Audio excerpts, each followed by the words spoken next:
तो जी Indian council of historical research ने एक पोस्टर जारी किया 2-4 दिन पहले। पोस्टर था स्वतंत्रता सेनानियों का, उसमें नेहरू भाई साहब का फोटो नहीं था और वीर दामोदर सावरकर का था। इस पे लिब्रांडो बावड़े हो गए और बोलने लगे कि नेहरू का क्यों नहीं है भाई, नेहरू ने 9 साल नहीं 10 साल नहीं 11 साल नहीं 14 साल नहीं 18 साल। ओहो कंफ्यूज लिब्रांडो। चलो एवरेज 12.5 साल जेल में काटे हैं मान लेते हैं, इसलिए नेहरू भाई साहब की जो फोटो है वो होनी चाहिए। अच्छा तो भाई इस पे खुदीराम बोस की जो फोटो है वो भी होनी चाहिए क्योंकि उनको तो 18 साल की आयु में ही फांसी हो गई थी। मंगल पांडे की भी होनी चाहिए, पहले स्वतंत्रता सेनानी थे, लिब्रांडो ही बोलते ना।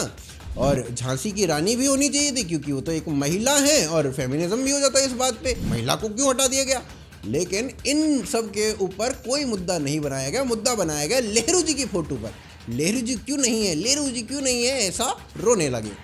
तो जी आइए बात करते हैं कि नेहरू जी कितने बड़े स्वतंत्रता सेनानी थे उसके बारे में, साथ ही बात करेंगे वीर सावरकर के बारे में और दोनों का दिखाएंगे कंपैरिजन। आप हमारे साथ बने रहिए, देखते रहिए आज की खबर।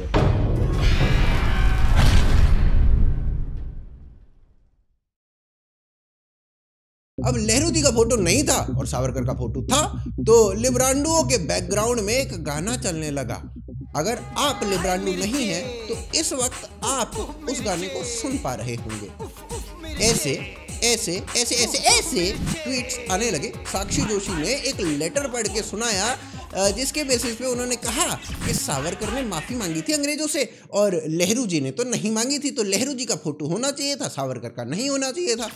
लेकिन विक्रम संपत जिसने सावरकर के ऊपर 2 वॉल्यूम्स किताब की लिखी है, उनसे बरखा दत्त ने एक क्वेश्चन किया और उसका जवाब विक्रम संपत ने दिया, वो सुनिए पहले। One of the things that is said about Savarkar again and again is the 5 times he appeals for mercy when he's locked away in prison.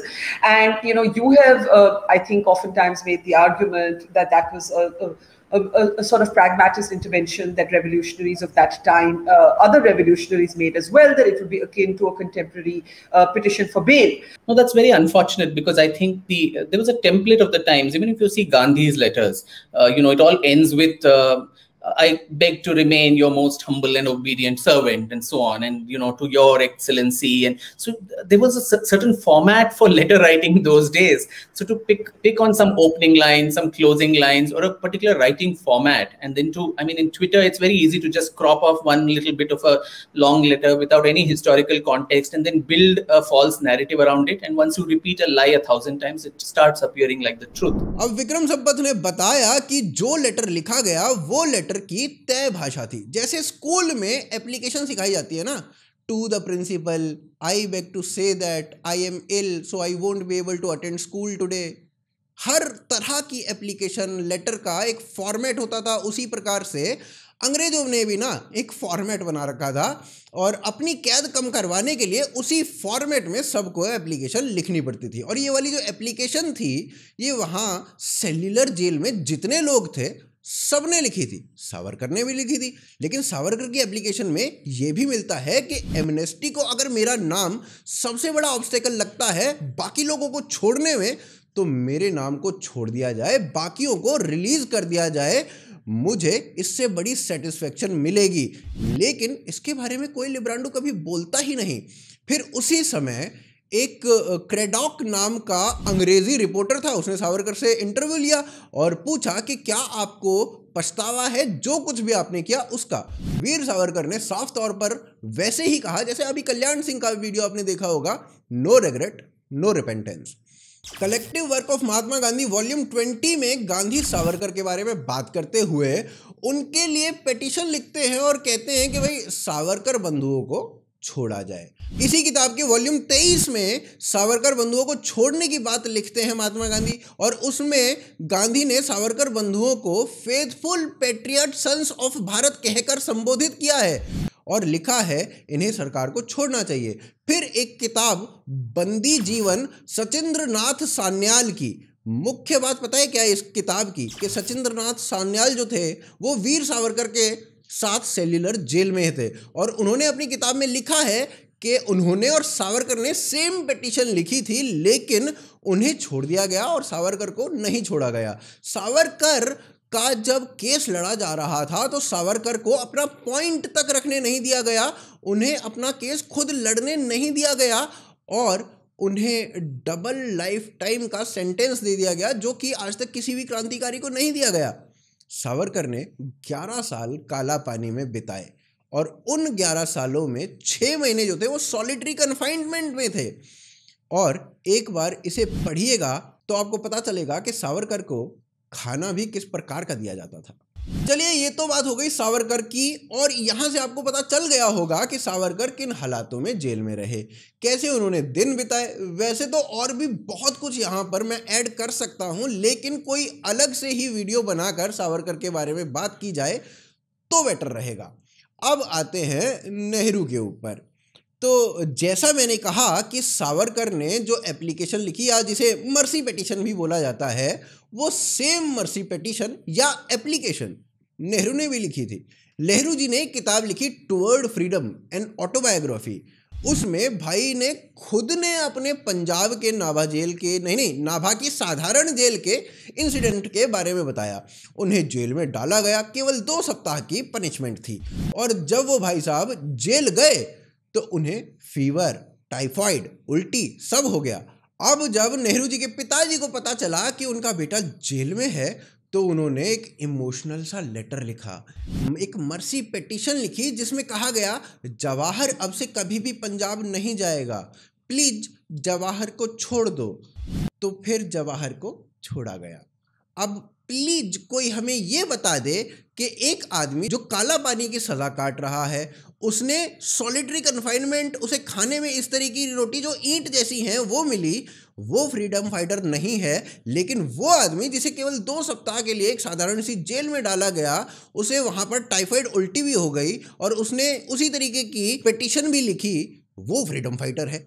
ये कमाल का कंपैरिजन है भाई साहब, ये समझ में नहीं आता हमें लिब्रांडो कैसे कर लेते हैं। अब ये लिब्रांडो ये भी कह रहे हैं कि नेहरू जी 9 साल, 10 साल, 11 साल, पता नहीं कितने साल जेल में रहे।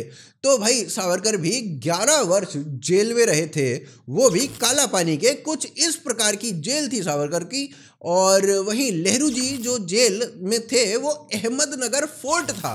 अहमदनगर फोर्ट में नेहरू जी ने रोज गार्डन बनाया। वो बिल्कुल उसी तरह था जैसे कि आजकल की सरकारें हाउस अरेस्ट कर देती हैं। मतलब आप समझ रहे हैं कि लोकमान्य तिलक को मंडाले यानी म्यांमार में जेल में भेजा जाता है, सावरकर को काला पानी में, लेकिन गांधी को आगा खान पैलेस, नेहरू को अहमदनगर फोर्ट में। मतलब नेहरू खुद अपने रूम का जब डिस्क्रिप्शन देते हैं ना, तो वो बताते हैं कि मुझे ना एक बहुत रॉयल सा कमरा दिया गया जेल के अंदर, मुझे 4:30 बजे ना गर्मा गर्म चाय मिलती थी और खाना वाना A1 बढ़िया ग्लास चकाचक मिलता था, और रात को ना जब मैं रोटी वोटी खा लेता था, फ्री हो जाता था, तो उसके बाद मेरे जेल का कमरा बंद कर दिया जाता था, और जब जैसे ही सुबह के 7 बजते थे ना, तो मेरे जेल के कमरे को खोल दिया जाता था। मैं आराम से वहां पे घूमता फिरता रहता था।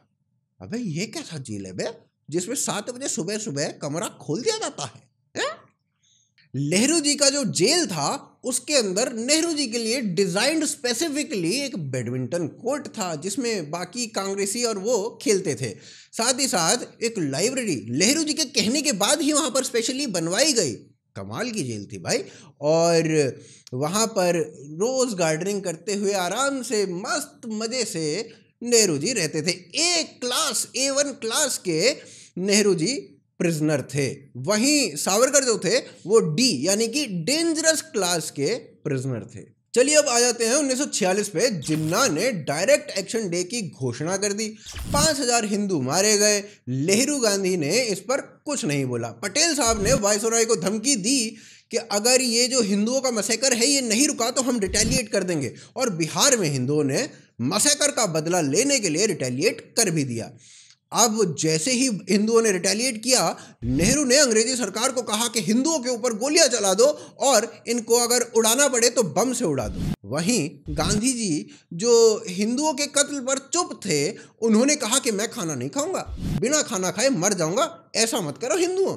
बंगाल के नोखली के बारे में जिन्ना, गांधी और नेहरू जी तीनों चुप थे, लेकिन बिहार के ऊपर तीनों बोल रहे थे। ये कैसी साठगांठ थी बे? तो जी ब्रह्म ज्ञान यही है कि मुगलों ने हमें कल्चर दिया, नेहरू ने हमें आज़ादी दी, राजीव ने हमें कंप्यूटर दिया और चेतन भगत ने हमें वैक्सीन दी। तो आशान्वित हूँ कि आपको वीडियो अच्छी लगी होगी। अगर बढ़िया लगी है तो शेयर करिए, लाइक करिए, सब्सक्राइब करिए। हमारी मर्चेंडाइज अगर खरीदना चाहते हैं तो bhukalfactory.com पर जाइए। सपोर्ट करना चाहते हैं तो भाई patreon.com और ज्वाइन बटन है। ट्विटर, फेसबुक, इंस्टाग्राम पर आप फॉलो करिए। जय हिंद, जय भारत।